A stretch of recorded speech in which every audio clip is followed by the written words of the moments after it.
Mixed by Vishnu Yadav।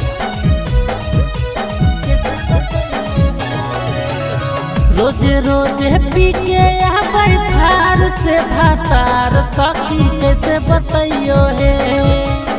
रोजे रोजे पी के बैठार से भातार सखी कैसे बतैयो हे। सखी कैसे बतैयो हे। राती मारे लाश जिया पर मार कैसे बतैयो हे। राती मारे लाश जिया पर मार कैसे बतैयो हे। रोजे रोजे पी के बैठार से भातार सखी कैसे बतैयो हे।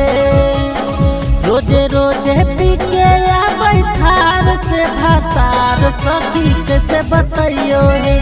सखी कैसे बतैयो हे। राती मारे लाश जिया पर मार कैसे बतैयो हे।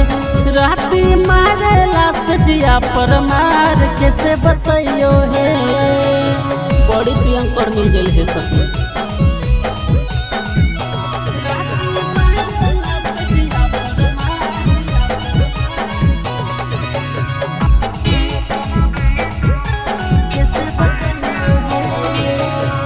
दिन दिन बढ़ल जाता माथावा के दर्द।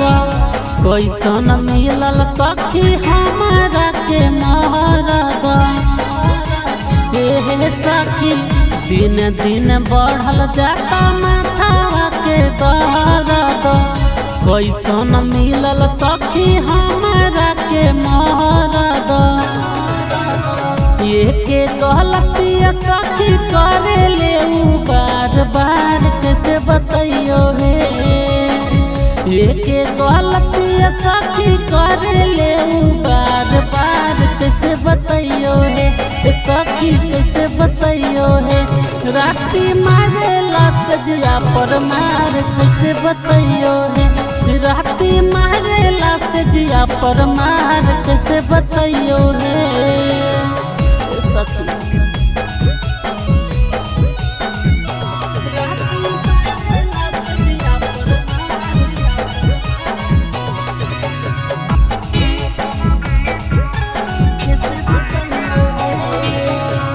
की करियो सखी हमारा कुछ न सुझावे हे।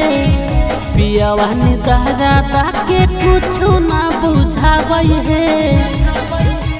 ये सखी की करियो सखी हमारा कुछ न सुझावे हे। पियावानी दहरा के कुछ न बुझावे हे। एकरा से बढ़िया रहे नई हर के यार सखी कैसे बतैयो हे।